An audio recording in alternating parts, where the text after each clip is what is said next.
تاسو یقین وکړئ چې موږ دا تنظیم په 20م تاریخ باندې کې دلته کې بنیاد کېښوده او د ټولو مشرانو په اتفاق سره دا و چې دا خدمت دا وظیفه یې په ما باندې وغورځوله. تقریبا په دې یو هفته کې 180 کالونه مال راغلي دي او هغوی ما ته ویلي دي چې موږ هر وخت تابعدار یو چې ته څه وایې او موږ فارم ډکولو ته هم تیار یو او هر قسمه دول ډوب ته تاوان ته مالي جاني تیار یو ځکه چې دا د پښتون کام په ګټه دا دغه شي تمام شي. نو بلکې پښتانه څوک دې ته ګوري چې پښتانه د جمهوریت نن پښتنو ته څوک ځکه نه ښایي چې پښتانه چې په کم خاوره باندې کې ژوند کوي نو دا خاوره دوی ته چا په زکات یا په خیرات کې نه ده ورکړې. دا د پښتنو زموږ د مشرانو د ډېرو قربانو د ډېرو شهیدانو او د ډېرو غازیانو د قربانو په نتیجه کې موږ ته پاتې ده. او خدای پاک چې په قرآن شریف کې څه په سورې رحمان کې ویلي دي نو هغه د پښتون په خاوره باندې یاقوت او مرجان دي. نو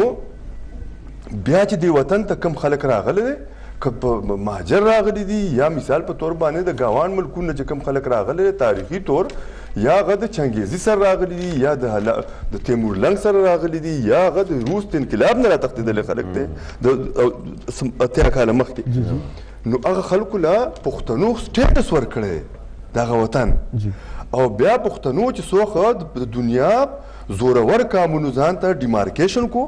ځان ته حدبرارۍ کولې ځان ته سرحدونه ټاکل ځان د دنیا په نقشه کې خلکو ته خو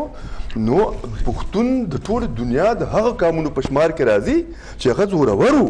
نو پښتنو هم ځان ته یو وطن جوړ کړ. بیا پښتون قام په خاوره باندې د زرګونو کالو تاریخي 15,000 او 15 کاله په پښتانه په دې خاوره باندې ځان ته تاریخ لري. خو پښتنو د هغه وطن نوم په داسې طریقه باندې ډول باندې کېښوده د پښتنو جرګې چې هغه وطن له افغانستان نوم کېښوده. افغانستان مینز د زور د افغانستان چې ته کله د سنسکرت ډکشنري وګورې نو افغانستان معنی ورکوي چې د لینډ اف دی پاور د لینډ اف دی هارسز د زورورو خلکو خاوره. نو بیا د پښتنو جرګې دا فیصله وکړه چې دا ګاونډي ملکونه موږ د افغان په نوم باندې بولي. نو چونکې دلته کې هر سړی چې ژوند کوي ځکه چې په افغانستان کې 121 قومونه او قبیلې ژوند کوي نو پښتانه خو په اکثریت کې وو چې څنګه په روس کې روسیان په اکثریت کې دي هغوی ولې روس نوم ایښی نو په کار چې پښتنو ولې پښتونخوا نوم ایښی خو پښتنو ولې افغانستان نوم ځکه کېښوده چې د دې اقلیتونو حقوق یې نه خوړل لکه څه 1747 نن چې دا خلک دی وطن ته برټش وای نو په دې کې انګلیش ژوند کوي په دې کې سکاټیش ژوند کوي په دې کې ویل ژوند کوي خو دا ټول برټش دي. دغه شانته کې د امو تر اباسینه د پامیر نه دا 2 سیندونه راغورځېدلي په شمال کې امو ته لري په دې طرف ته د اباسین راغلی د دې سیندونو په میاس کې چې دا کومه خاوره ده دا د پښتنو د زرګونو کالونه خپل تاریخي وطن دی. او بیا د پښتنما چې څنګه وایي چې د امیر کروړ د 1050 کاله مخکې د پښتونخوا تایید کړی دی او هغه دومره زورور انسان و چې هغې وایي چې زیم اټل په دې دنیا کې بل اټل نشته دی په هند او سند او په غزني او په کابل نشته دی بل په دومره زورور انسان و اتل هغه د پښتونخوا نوم تایید کړی دی 4,000 کاله مخکې پښتنو تایید کړی. بیا د فرانس یو لیکوال لیکي چې هغې وایي چې د هندوستان یو شاعر دی د هغې کتاب نوم دی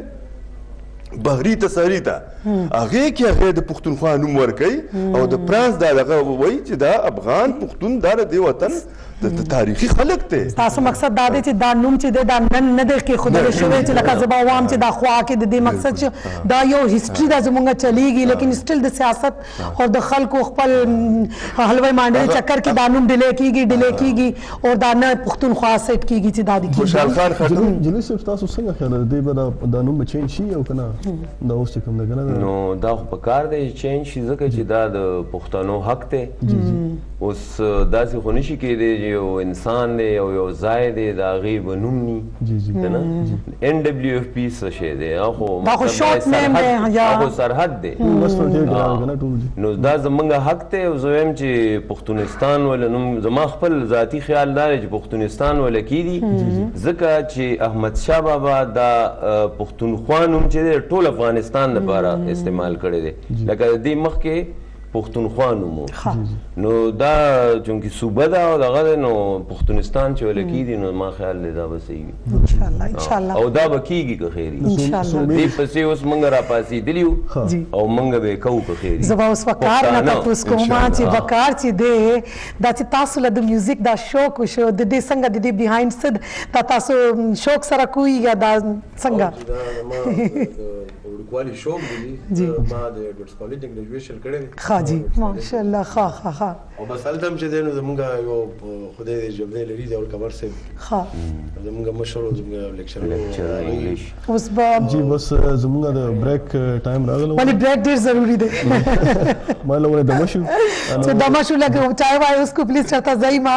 ریموټ لا لاس مې لګوي اوس کو لا ډېرې خبرې پاتې دي او دا ګیسټ به چینج شي نو بیا موږ بریک نه پس راځو ان شاء الله بیا